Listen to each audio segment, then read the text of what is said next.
What's going on YouTube? This is SP3 Gaming and I am back with part 2 of the 2021 teams for Monster Energy Supercross. Today I'm going to be going over the 250 Supercross teams, both East and West, and I'm going to be making some mild predictions of who I think is going to be paired with who on each team. I'm not necessarily going to pick the coast, but I think I have a good idea of who's going to be paired with who. So we're going to get right into it. And we're going to start with a brand new team of sorts, brand new to the 250s at least, hasn't been a part of the 250 racing effort for a very, very long time. And it's going to be the HRC Honda racing team.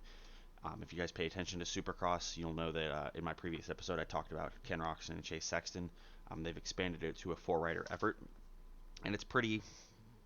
I think it was pretty obvious of who it was going to be from the time that Geico Honda announced that they were going to be disbanding and closing down shop. So with the number 18 of Jet Lawrence, he's coming into his sophomore season with Supercross, and I think he's going to do really well. I think he's going to make a lot of strides forward compared to what he did last year. He was making progress forward in the couple of races that he raced prior to the COVID-19 pandemic stopping the races, but he was able to make some progress prior to the A2 crash, chasing down a potential win with Dylan Ferrandis, and I think he's going to get wins this year. I think he's going to be a solid title threat.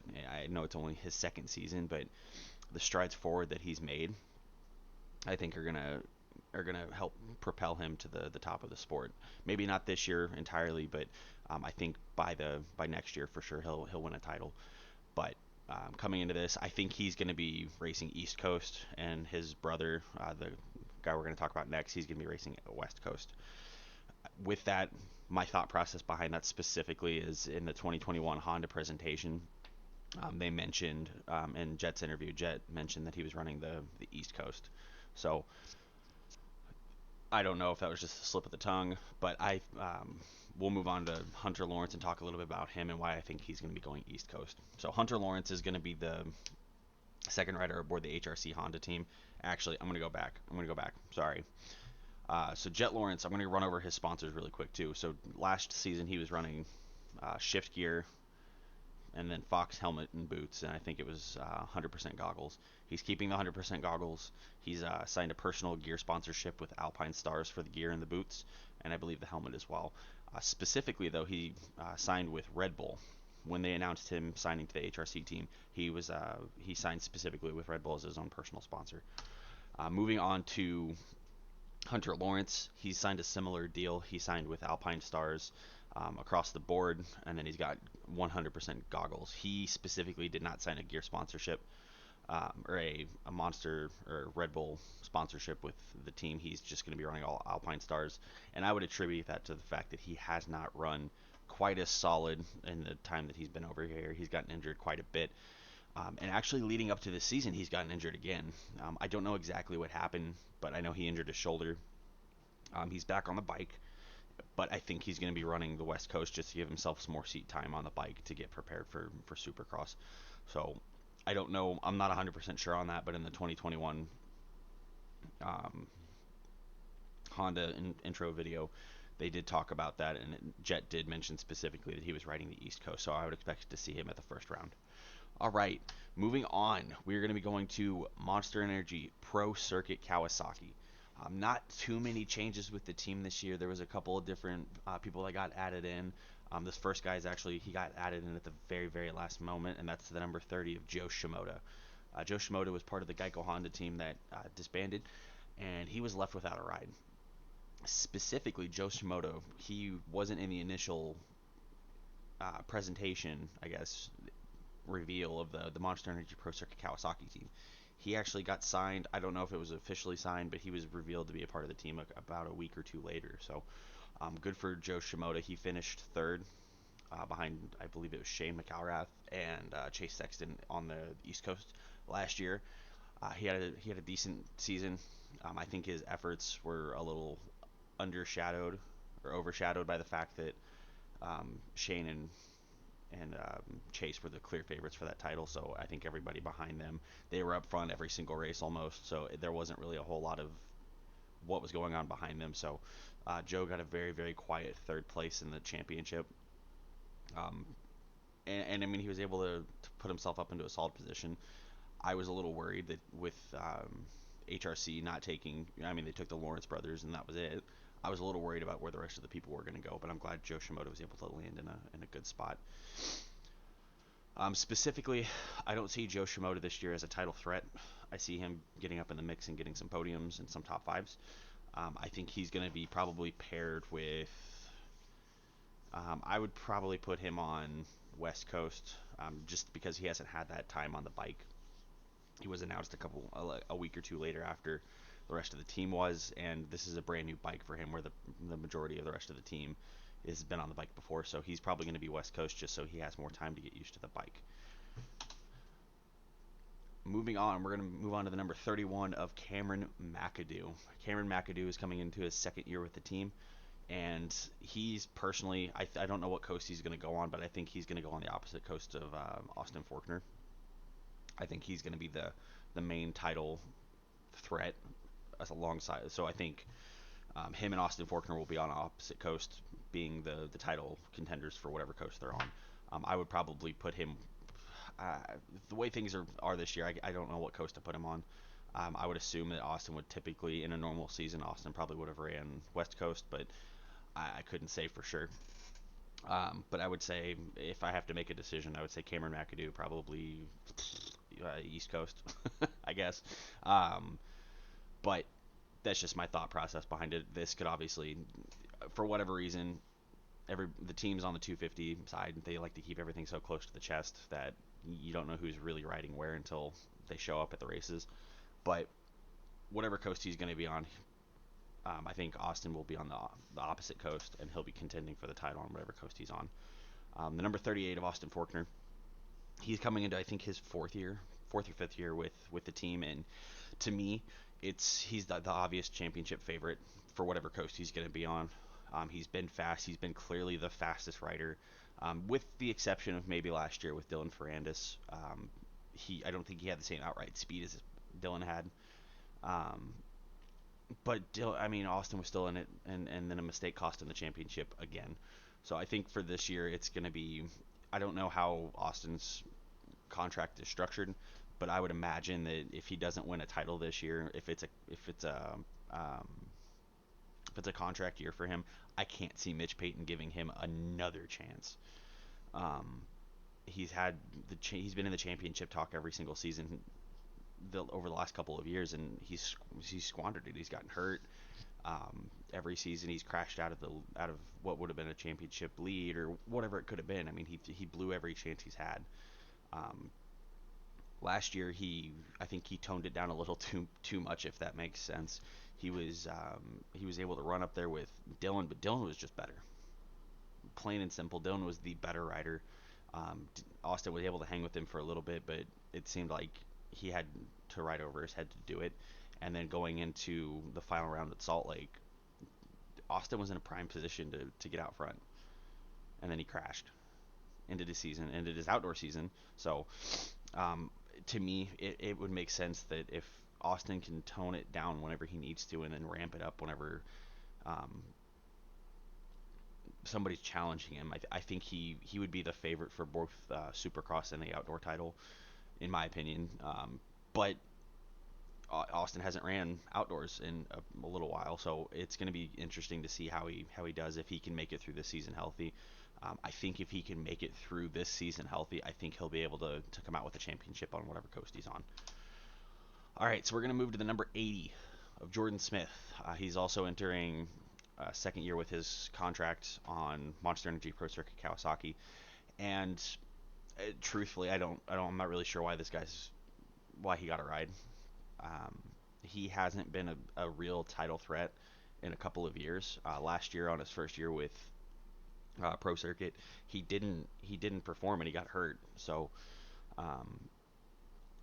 I don't know. I wouldn't say championship level. I would put him with on McAdoo's coast, just to have like a secondary threat, because Jordan Smith, he can be a title threat. He's just got to get some stuff sorted out, and he's got to keep himself healthy, and hopefully having that time on the bike is going to help him be a lot better on it, and he's going to be able to be more consistent on it with his finishes. Because if this year's anything like it was last year, he's not going to have a ride at the end of this year. So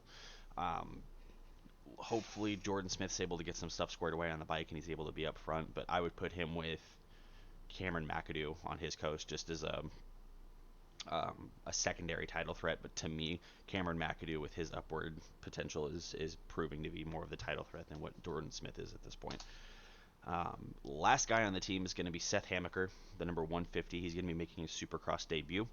I would put him, specifically, I would just put him on the coast of whatever coast Forkner's on. Specifically because Forkner has the tenure with the team, so I think in a position where Hamaker is going to be trying to learn, it's going to be good to put him with one of the more seasoned riders on the team. And I wouldn't really know what to expect out of Hamaker. I don't know enough about the guy to be able to confidently say anything other than it's going to be a rookie season for him. He's gonna make mistakes. He's probably gonna have those flashes of speed in the heat races, maybe even qualifying. But I don't see him getting super close to the top five initially. I hope he surprises me. I don't know anything about this guy, like I said, so he could be a complete stud off the coming into this and the next Adam Cianciarulo or the next Eli Tomac or whatever it is, and he could just blow everybody away. But I would imagine he's going to have his pitfalls. He's going to have his mistakes that he's going to make throughout the season. So put him with Austin Forkner. I think he's going to learn a fair deal as long as Forkner can keep it upright. All right, so we're going to move on to Monster Energy Star Racing Yamaha and their 67 riders. No, but Star Racing Yamaha had a big offseason. They took over the 450 effort, so I don't know if that would be technically saying the factory Yamaha team is no more, but Star Racing has expanded their team and they've actually gone through and they've taken over the 450 effort, which is awesome because it's going to help them get to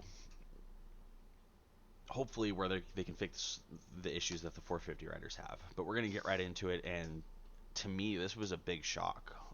Jeremy Martin re-signed with the Star Racing Yamaha team, and initially, whenever Geico Honda announced that it was closing, there was a lot of talk about where Jeremy was going to go. I heard rumors that he was going to be going back to Star Yamaha, but I had heard whenever he left previously, there was a lot of bad blood, and I couldn't imagine him going there.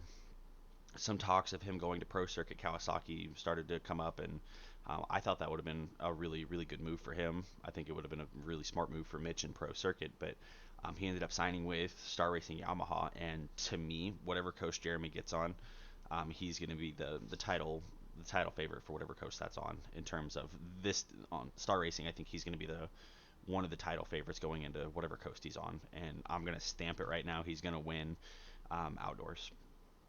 I don't think anybody's going to be able to match him.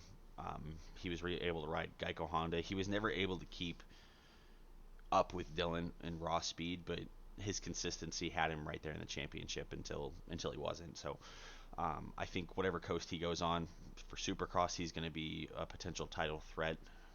And I'm going to say if he wins the Supercross championship, he's going to win outdoors, and he's going to move up into the Star Racing Yamaha team for the 450. That's just the way I can see it going. Even if he wins the outdoor championship, I think he's going to move up to that 450 Yamaha. But I think he really wants that Supercross championship. So I don't know if he's going to be able to get it done.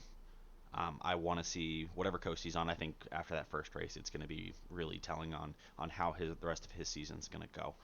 But I expect him to get wins in Supercross. I expect him to have a better season than what he's had in previous years. And I expect him to go out there and put a stamp on his 250 career and then move up to the 450s, hopefully next season. All right, so another Geico Honda guy has joined the ranks of Star Racing Yamaha, and it's the number 29 of Christian Craig. Christian Craig has been a Geico Honda rider for 10, 11 years, up until the disbanding of the team. So from my understanding, with Christian Craig signing to Star Yamaha, his was in the works prior to Geico announcing that they were shutting down. So it sounds like even if Geico Honda would have been staying, now I don't know if Christian got some kind of insider knowledge and he was making this decision, ahead of the announcement or what it was. But Christian Craig, it sounds like he was in the works of getting signed to Star Yamaha prior to the announcement. So good for Christian. I would put him probably in the same coast as Jeremy. It just is like a double stack threat. Star Racing Yamaha's got a lot of talent on their team this year, so it's going to be hard to see who's going to be going where. And a lot of these guys going to that could end up on the same coast are actually going to be could be fighting each other for championships depending on how they come out swinging and on their first races. But Christian Craig, I think he's going to get some wins this year. I don't particularly see him winning a championship, but I'd like to be surprised. I'd like to come out and see him come out and win and win races and be up in that championship fight. I follow Christian on his YouTube channel, and it's great seeing that behind the scenes stuff with him and his family. So I really want to see Christian do well this season with the new team. All right, moving on to I guess an elder statesman of the team is Justin Cooper, the number 32. I think he's going to go opposite coast of both Jeremy and Christian. I mean, I don't know who I would put with Justin Cooper. If it was those two, I don't know who I would put with him. But whatever coast Justin Cooper is going to be on, I think he's going to be a title threat immediately. He had some issues during outdoors, and I think with the time off with the bike, he signed with Star Racing for the rest of his 250 career. So I don't see anything but him getting better with this coming season. He got a win last season, and then he kind of hovered around the mid packs for the rest of the season. In terms of the championship hunt, he wasn't ever really up in the front as much as he was initially. So I expect him to win some more races. I can see him being a title threat. I hope he's a title threat. He's fast. And I think the more fast guys that we've got that can fight for a championship, the better it's going to be for us as fans. So I want to see Justin Cooper up front, whatever coast he's on. I could see him winning races. I can see him winning the championship, depending on who he's racing against. So we'll move on to the next guy, which is the number 59 of Jarrett Fry. Jarrett Fry, which I think he's entering his rookie season. So it's going to be interesting to see how he does. I would put him on Justin Cooper's coast just as a learning year for him. It's going to be better for Justin Cooper to, again, it's going to be the same thing with Hammaker to Forkner. Having the rookie go with somebody that's been on the bike for a couple of years is going to be a lot better to me personally than necessarily than someone who has the racecraft like Jeremy Martin or Christian Craig. But I mean, either one of them would be good for Jarrett Fry to learn off of. If he's going to learn off of a rider specifically, it's going to depend on where he's at on the bike. If he understands how to ride the bike and he's comfortable on the bike, then I would put him with Christian on the coast with Christian or Jeremy, just so that way he can learn some more of that racecraft that those two have. But again, I don't know a lot about the rookies coming in this season. I haven't followed a lot of the amateur stuff going on this season. I know Jarrett Fry was in the outdoors last year, and he had a decent going from what I can understand. Honestly, I wasn't paying too much attention to the mid-pack. But I think it's going to be a rookie season for him. I could see him having those flashes of speed, but I'm also going to assume he's going to make mistakes. So good luck to Jarrett Fry, and hopefully he's able to learn a lot this first season. Next, we're going to be moving on to the number 64 of Colt Nichols. Colt ran the number 13 last year, and it didn't go very well for him. But I'm going to put him probably in the same coast with Justin Cooper, again, as like a secondary title threat. But I could easily see a lot of these getting mixed up too. I could see Colt and Justin going on opposite coast because they've been on the bike. But I think he's going to get paired with Justin Cooper as like a secondary title threat. Colt had a decent season once he came back. It wasn't the best. He ended up getting injured right at the end of Supercross. So I'm curious to see if Colt can come out and be the same guy he was 2 years ago whenever he won the opener and was contending for a title. I hope he can. Again, the more fast riders we've got up front, the better the racing is for everybody. But I don't know how his off season's been. I haven't heard a whole lot from him in terms of like social media and stuff like that. So I don't know how things are going with his off season. I'm curious. If he's with Justin Cooper, I think he'll be the secondary title threat, unless Justin gets hurt. So hopefully he's able to put it together and finish the season and not get hurt, going to outdoors and have a solid season. All right, so we're going to move on to another Supercross rookie. It's Nate Thrasher. Nate Thrasher was originally, I believe, supposed to sign with Troy Lee Designs KTM. And then there was some back and forth with Justin Barcia leaving Yamaha and he eventually obviously went to Gas, and I think that opened the door for Nate Thrasher to transition to Star Racing Yamaha. Um, Judging based off of the off-season chatter that was going on and kind of the drama that was happening with everything, it made me wonder if this guy's really really fast and Yamaha was really trying to snatch him up, because they let go of an established 450 rider like Justin Barcia to get a hold of a rookie. So I don't know what to expect out of the number 91 this year. I would probably put him, just to keep things even, I would put him on probably the whatever coast Jeremy and Christian are on, just to keep everything going.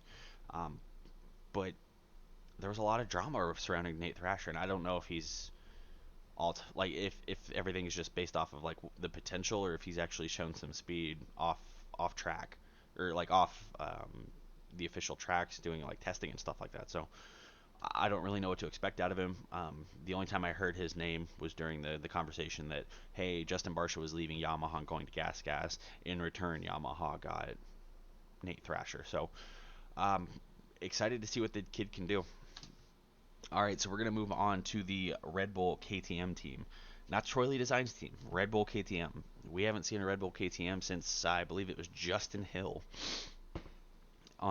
So I'm curious to see how this next guy does. The number 115 of Max Voland.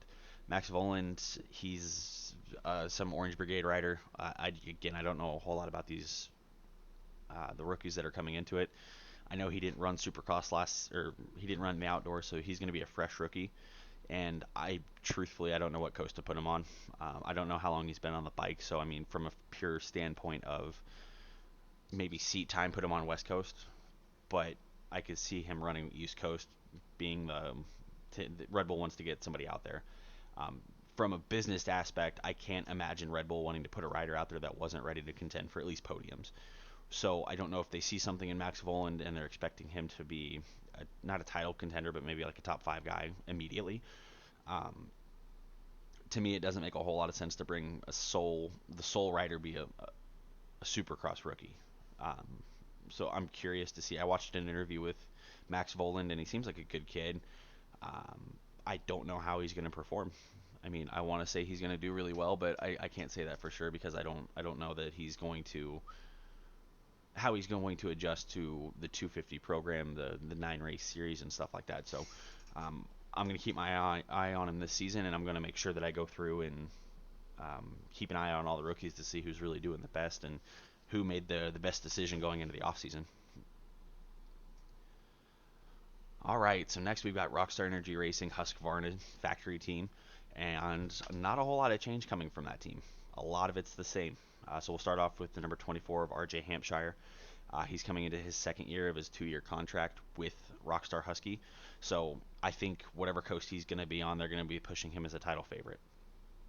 I think he's going to be going in and he's going to be contesting for race wins. I don't know if he's going to be at that championship level yet, just because things have happened in previous seasons and he's never really been in that title fight. But it would not shock me at all if RJ walked away with a title on his coast.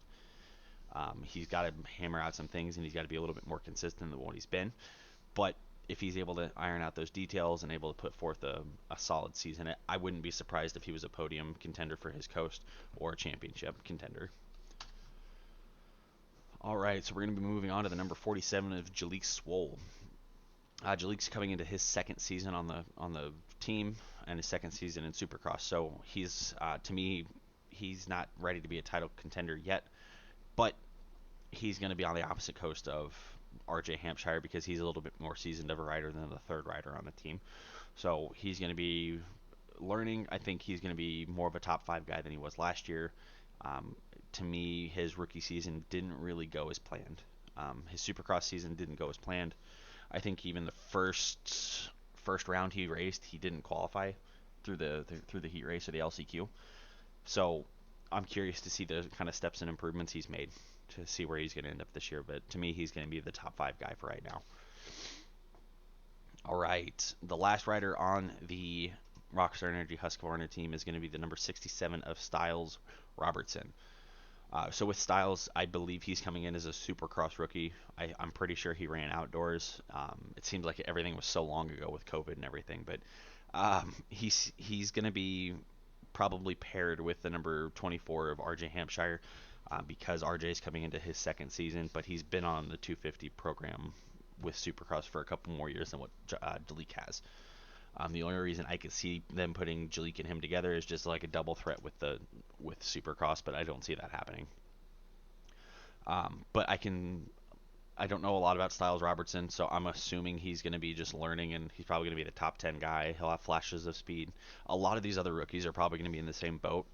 Um, so I don't really know what to expect out of these guys. I'm hoping that they come out swinging and they're able to be up front, even if they're making these mistakes. Rookies typically make things very interesting if they can get up front because they get that excitement. I.e., Jet Lawrence got up front last season, and it was probably one of the most exciting races we'd seen in a really long time. So hopefully we can see more of that. Not necessarily the crash, but hopefully we can see more of that excitement from the rookies coming into the next season.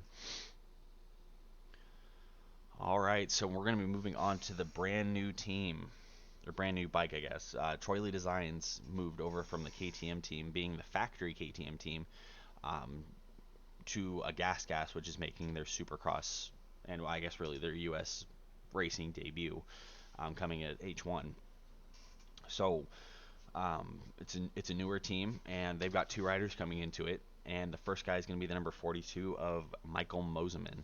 Michael Moseman rode for Rockstar Energy Husqvarna last year, and he made the switch over. I don't know if his contract was up or if he made a transition. I don't know the exact details of his contract in that aspect, but Michael Moseman had a couple exciting races last year in Supercross. So I think if he can calm himself down and not make some of the mistakes that he made last year, I could see him being a potential title threat. I don't think he's quite there personally, but I wouldn't be surprised if he started running up into the podium spots. Um, race, race to race, I don't see him holding it together for a full championship, especially being on a quote unquote new bike. I don't know what to expect out of him, but if he can be fast, he can change my mind in a heartbeat. So, all right, moving on to the number 45 of Pierce Brown.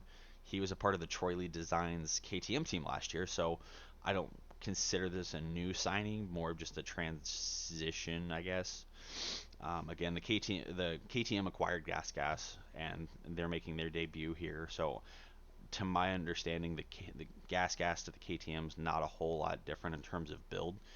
There are some differences internally, but it doesn't seem like there's a huge difference between the bikes. But Pierce Brown's going to be coming into his second season. He made his Supercross debut last year. Actually, I think it was his 250 debut in general, his AMA debut. Um, and he had some flashes of speed. He wasn't quite as good in terms of the speed as what, say, Jet Lawrence was. Jet Lawrence was consistently pushing up and progressing, whereas Pierce Brown, he would have these good starts, and then sometimes he would fall back really far. He would make a mistake and crash out. So I think if Pierce Brown can continue improving based off of what he did last year and go into this season with the fresh start, and he's able to learn from the mistakes he makes, I could see him being probably like top 5 at the end of the season, and then take that into outdoors and continue progressing from there. All right, so the next team up is going to be the Muck Off Honda. These two guys are going to be joining the ranks of seasoned veteran of Justin Brayton, so they're going to have a really good mentor in the paddock to try to learn from. Starting off with the number 35 of Michael Harrison. Not Michael. Ooh, wow. Mitchell Harrison. Mitchell Harrison, he had a stint in the MXGP series, and then he came back to fill in for Supercross for the number, or was it? No, it was outdoors. I'm sorry. He came in to fill in for outdoors at Monster Energy Pro Circuit Kawasaki with Darian Sinai, and he had a couple of decent races, but for the most part, it was obviously he didn't get re-signed with Monster Energy Pro Circuit Kawasaki, so he ended up getting signed with Muck Off Honda, and I'm not really sure what to expect out of him. He's been out of the Supercross game for a little bit, but based off of how he ran on outdoors, I wouldn't be surprised if he was a top 10 guy, maybe top 5 guy from time to time. And a lot of the same thing for Mitchell Oldenburg, the number 49. Mitch Oldenburg's had a bit of a weird season, or weird career, I guess more so. He started off, I think it was with Troy Lee Designs, and then went to start Yamaha, and then he just hasn't really been lived up to the potential I think a lot of the teams saw in him. So I'm curious to see what he does this season and how he performs under what I'm assuming is a similar bike to what he ran last year, because he ran the Penrite Honda, and he had his moments where he was up front, up towards the front, a little bit, but it was never really a consistent thing from him. But I'm pretty sure the Muck-Off Honda is just a different version of the Penrite Honda, so I don't think there's going to be much in a learning curve for him there. All right, so this is one of the few teams that I couldn't find any logos or anything like that, and it's gonna be the Manluck Rock River Merge Racing Yamaha. It used to be known as the Rock River Yamaha team, but they've gained a couple more sponsors, and they've got a sole rider this year, and it's gonna be the number 26 of Alex Martin. Alex Martin was with JGR team for a couple of years, and then with the team disbanding, alongside the Geico Honda team disbanding, Alex didn't have a ride. So I don't know who approached who, but he was able to get back on with the Manluck team. And I think whatever coast he's going to be in, it's going to be another season of Supercross for Amart. It'll probably be a little bit better because he's on a Yamaha, and depending on how, quote, if you compare the factory effort of Star Racing Yamaha to the Manluck team, I don't know what the differences are internally. I'm assuming there's going to be less access to parts, so I don't know if he'll have as big of a turnaround as maybe somebody like Jeremy Martin would have. But I think he's going to do better just simply because he's going to have that electric start versus the normal Kickstarter that he's got on the Suzuki. So hopefully, whatever coast Alex goes on to, he'll be able to make some improvements and have a solid Supercross season. But I think he's really going to start to shine in outdoors.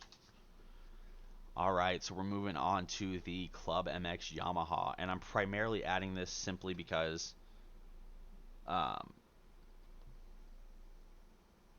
simply because of the fact that he's able to, simply because of one rider is mainly the reason why I'm including this team, and that's going to be the number 48 of Garrett Marchbanks. Garrett Marchbanks he won Daytona last year. He was signed with Monster Energy Pro Circuit Kawasaki, and from my understanding, he had a contract from them for this season, but he waited too long to sign it. Whether there's some other stuff going on in there, I don't know, but that's the rumor I heard, is he waited too long to sign the contract, and by the time he either wanted to sign the contract, it was off the table. So he signed with Club MX Yamaha, and he's going to be running the number 48 this year, and um, giving he's not on a specific factory effort, I don't know what to expect out of him this year. If he was on Monster Energy Pro Circuit Kawasaki, I would have assumed that he would have continued his upward progression. Here, I don't know if that's going to set him back because I don't know his seat time. I don't know how comfortable he is on the bike and stuff like that. So it'll be an interesting season to see for Garrett Marchbanks and see how he rebounds. Next on the team is going to be the number 61 of Joey Crown. And Joey Crown, he was on the team last year, and I'm looking for him to have some solid progression from what he had last season. I don't know too much about Joey Crown, but he should have hopefully a similar season to what he had last year. I didn't follow him too closely, but he wasn't he didn't go off too far up front, but he was never that far in the back either. So moving on, we're going to go to the number 68 of Jace Owen. And Jace Owen, he was an Amsoil Arena Cross champion, so you would think it would transition a little bit more to Supercross, but since he's come to Supercross, he hasn't had a solid season so far. I mean, he's been in the picture a little bit, but it's never been anything on a consistent basis. So Jace Owen, I'm looking for him to step up a little bit and have a solid season on this Club MX Yamaha. All right, so as far as unsigned riders for the 250 Supercross series, there's really one that comes to mind. I'm sure there's other riders that I missed, but I was really looking at like the higher profile names or the guys that made big strides in the season previous. And the rider that really came to mind for me was the number 75 of Ty Masterpool. Ty Masterpool, to my knowledge, is without a ride, and I've heard the rumor that his parents aren't wanting him to ride Supercross. so that may be why the contract didn't come into play. I don't know how old Ty Masterpool is, so if he's under the age of 18, I would imagine that he's probably not going to ride Supercross until he hits that age where he's legally allowed to make the decision. But um, he rode phenomenal outdoors. I mean, for the time that he had, he shocked a lot of people. He was running up front in a lot of races, and there was times where, he would make these little mistakes and he would get passed. But for not being newer to the class, he had a solid season, and it shocked me. I didn't know who Ty Masterpool was until this season, and I was like, oh man. So coming into 2021, he's going to be a threat on that Yamaha, and then he didn't get signed. So don't really know what happened with Ty Masterpool on that front, but I guess we'll find out. So that's going to do it for this episode of the 2020, the part 2 of the 2021 Monster Energy Supercross teams. At some point this week, I'm going to put out a video with the my predictions. I'm going to throw a lot of these 250 riders in just random coasts and see who I match up against who, and then make the decision from there. But so that could change at any moment. But I think my top 10 for the 450s is going to be a little bit more consistent. But yeah, that's going to do it for this video. Thank you guys all so much for watching. Be on the lookout for those videos coming on later on this week. And then one thing I'm going to do after the race on Saturday, probably Sunday or Monday, is I'm going to go through and I'm going to do a review. If you guys haven't heard, Peacock is going to be the new streaming service for Monster Energy Supercross and the Lucas Oil Pro Motocross Championship. So they're going to be getting rid of the NBC Sports Gold Pass, which I think ran $90 if you bought both of them together, unless you got it on promo. And you're going to be paying $4.99 a month for access to Peacock Premium, which is going to give you access to Supercross and what I would assume is outdoors. Now, Supercross itself is going to be commercial free, but I subscribed to the $4.99 package, and it said it includes ads. So I would imagine at some point, maybe Supercross isn't putting out commercials, but I would imagine that there's going to be some kind of commercial in some aspect on that side. Maybe I'm going to try it out on the $4.99 package, and if it gives the commercials, then I will bump up to the 10 is it $9.99, I think, whatever the premium plus is that's supposed to have no ads. But yeah, I'll do a comprehensive review of that after the first round and see how it goes. I may wait until Monday just so that way I can see if it keeps the race for on-demand streaming, or if it's just going to be live only, and then it doesn't keep the old races on demand like what NBC Sports Gold did. So be on the lookout for that, probably Sunday or Monday, and then I will see you guys in the next one.